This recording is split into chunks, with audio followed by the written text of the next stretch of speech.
प्यारे स्टूडेंट, आज हम मैथ में त्रिकोणमिति के बारे में बताने जा रहे हैं। ध्यान से देखिएगा बाबू। देखिएगा, त्रिकोणमिति में सबसे पहले बताते हैं कि त्रिकोणमिति निष्पत्तियां कितने प्रकार की होती है।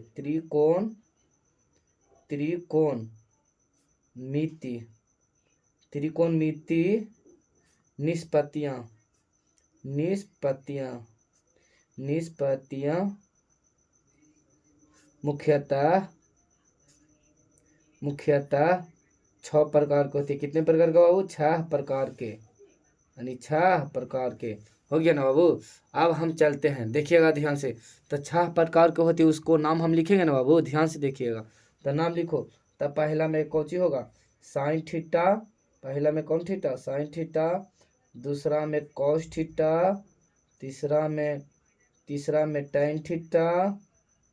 चौथा में होगा बाबू कोसेक थीटा। पांचवा में होगा सेक थीटा। और छठा में होगा कॉट थीटा। कौन थीटा? Cot theta. कोई भी पूछेगा कि त्रिकोणमिति निष्पत्तियां कितने प्रकार की होती है, तो कितने प्रकार के बताना है? 6 प्रकार के। अब हम जब हम पाइथागोरस का सूत्र निकालने के लिए कौन सा त्रिभुज की जरूरत होती है? तो समकोण त्रिभुज। कौन सा त्रिभुज? समकोण त्रिभुज। तो आगे हम समकोण त्रिभुज का चित्र बता देते हैं, फिर बाद हम समझाएंगे। ध्यान से देखिएगा। तो देखिए बाबू, आगे हम समकोण त्रिभुज ले लेते हैं। तो समकोण त्रिभुज में ये कितना डिग्री का कोण बनता है बाबू? तो ये कौन सा त्रिभुज हो गया बाबू? समकोण त्रिभुज। तो ये कितना डिग्री का कोण बन रहा है बाबू? 90 डिग्री का। कितना डिग्री का? 90 डिग्री का। ध्यान से देखिएगा। तो आगे मान लेते हैं ए, कोण बी और कोण सी। यानी ए से सी तक को बोला जाता है कर्ण। ए से सी तक को क्या बोला जाता है बाबू? कर्ण। यानी कर्ण को क्या चीज से सूचित किया जाता है? एच से। यानी बी से सी तक को बोला जाता है आधार, यानी आधार ना बाबू। तो आधार को कौन चीज से सूचित किया जाता है बाबू? तो आधार को बी से। आधार को बी से। ए से बी तक को बोला जाता है लंब। ए से बी तक को क्या बोला जाता है? लंब। यानी लंब को क्या चीज से सूचित किया जाता है? पीछे, पी से। यानी लंब को क्या चीज से सूचित किया जाता है? वो पी से। अब निकालेंगे हम सभी यानी समकोण त्रिभुज का सूत्र से।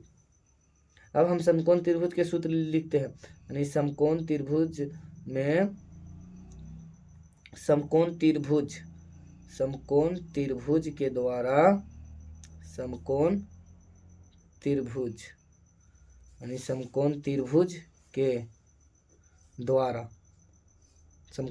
के द्वारा अब हम लिखते हैं पाइथागोरस का सूत्र क्या होता है बाबू? समकोणी त्रिभुज से न ज्ञात किया जाता है। तो देखिए ध्यान से। तो देखिए हम लिखते हैं पाइथागोरस प्रमेय से। यानी कौन गोरस? यानी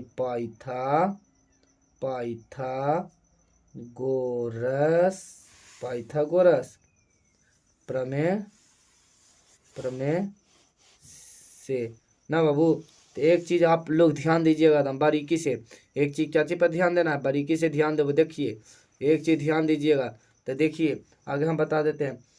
ए से बी तक को क्यों चीज से सूचित, यानी ए से बी तक को क्या बोला जाता है? यानी पी बोला जाता है। ए से बी तक को पी। ए से बी तक को पी बोला जाता है। बी से सी तक को बोला जाता है बी हो गया।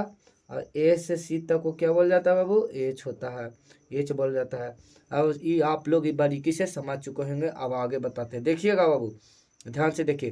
तो क्यों चलते हैं पाइथागोरस प्रमेय से। पाइथागोरस प्रमेय का सूत्र होता है बाबू कि AC का स्क्वायर बराबर में AB का स्क्वायर प्लस में BC का स्क्वायर। एगो सूत्र से हम 5 गो सूत्र ज्ञात करने वाले हैं। तो देखिए आप ही बताइए, ए से सी तक को क्या बोल जाता है? यानी कर्ण। यानी कर्ण क्या स्क्वायर होगा बाबू? ए से सी तक को बोल जाता है कर्ण बराबर ए से बी तक को क्या बोल जाता है? यानी लंब। यानी लंब के स्क्वायर होगा बाबू। यानी लंब के स्क्वायर प्लस ना है बाबू, तो प्लस बी से सी तक को क्या बोल जाता है? आधार। बी से सी तक को क्या बोल जाता है बाबू? आधार। यानी आधार का स्क्वायर होगा। क्या चाहिए बाबू? आधार का स्क्वायर होगा। अब आगे देखिएगा। देखिए एकदम ध्यान से आप लोग बारीकी से देखिए कि इस सूत्र आपको याद हो जाए। देखिएगा मेरा YouTube channel Nitish Ranjan classes है बाबू। इस चैनल पर सभी स्टूडेंट के जुड़ने के लिए कहिए, मोटिवेशन दीजिए और इस चैनल को सब्सक्राइब करें कि आगे भी आपको सामने वीडियो बनकर आते रहेगा। और मास्टर के भी मोटिवेशन होता है कि मेरे चैनल का सब्सक्राइब हो रहा है। ध्यान से देखिएगा बाबू। अब हम बताते हैं बारीकी से सूत्र। तब बताइए, मेन सूत्र हो जाता है पाइथागोरस प्रमेय का मेन सूत्र हो जाता है AC का स्क्वायर बराबर में AB का स्क्वायर प्लस में BC का स्क्वायर। इस सूत्र के सहायता से हम बताने जा रहे हैं ऑल फार्मूला। तो देखिएगा, हम बताते हैं। पहला एक फार्मूला होता है, आप बताइए, आप ही बताइए बाबू, कि AC का स्क्वायर होता है बराबर में AB का स्क्वायर प्लस में BC का स्क्वायर। BC का स्क्वायर ना बाबू। अब बताइए, स्क्वायर का मतलब होता है रूट। जब स्क्वायर हटेगा ना बाबू तो रूट चढ़ेगा। तो बताइए AC केवल बच जाएगा। तो बताइए, आप ही लोग बताइए, क्या स्क्वायर हट गया तो कोची में चल जाएगा, यानी रूट में। तो कुछ होगा AB का स्क्वायर प्लस में कोची का यानी BC का स्क्वायर। आप लोग का समझ में आ चुका होगा। अब आगे बताते हैं, हम लिखते हैं।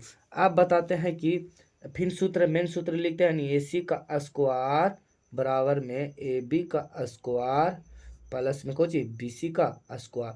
यानी एक सूत्र के सहायता से तो हम निकाल लिए। अब दूसरा सूत्र निकालते हैं। AC का स्क्वायर पूछे तो अलग निकालना, अब हम निकालते हैं AB का स्क्वायर।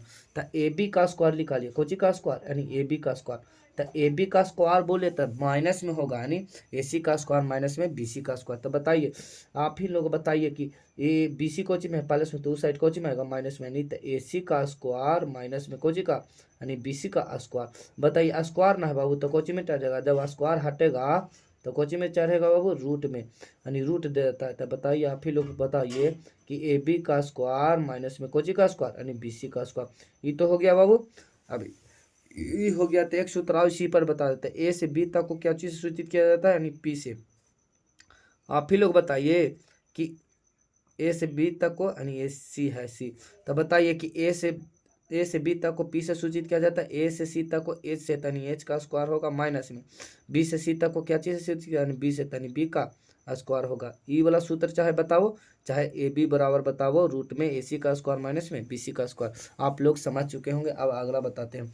फिर हम AB निकालें, AB अब निकालते हैं BC। अब हम कुछ मेन फार्मूला से, तो मेन फार्मूला लिखो। तो AC का स्क्वायर बराबर में AB का स्क्वायर प्लस में कुछ BC का स्क्वायर। जबरी निकाले थे AB, अब की निकालते हैं BC। तो बताइए, BC का स्क्वायर AB कोची में है प्लस में ना, वो तो उस साइड कोची में आएगा माइनस में। तो क्या होगा, AC का स्क्वायर माइनस में कोची AB का स्क्वायर ना होगा बाबू। अब बताइए, स्क्वायर है तो स्क्वायर हटेगा तो कुछ चढ़ेगा बाबू, रूट चढ़ेगा। क्या चढ़ेगा, रूट चढ़ेगा। ध्यान से देखिएगा। तो देखिए BC ना हो जाएगा बाबू। अब बताइए कि स्क्वायर हट गया तो कोची में चढ़ेगा, रूट में। तो कोची AC का स्क्वायर होगा बाबू माइनस में AB का स्क्वायर। अब बताइए, आप लोग बताइए, आप ही लोग बताइए बाबू कि B से C तक को क्या बोला जाता है, यानी B बोला जाता है। B से C तक को B। अब बताइए, A से C तक की H बोला जाता है। तो H का स्क्वायर होगा बाबू माइनस में A से B तक को, यानी P का स्क्वायर होगा। बस इतना फार्मूला है बाबू। आप चाहे ई वाला याद करें, चाहे ई वाला, आप लोग इस सूत्र को रट जाइए, क्योंकि 2026 में इसी आधार पर क्वेश्चन आने वाला है। इसी से बनेगा त्रिकोणमिति से।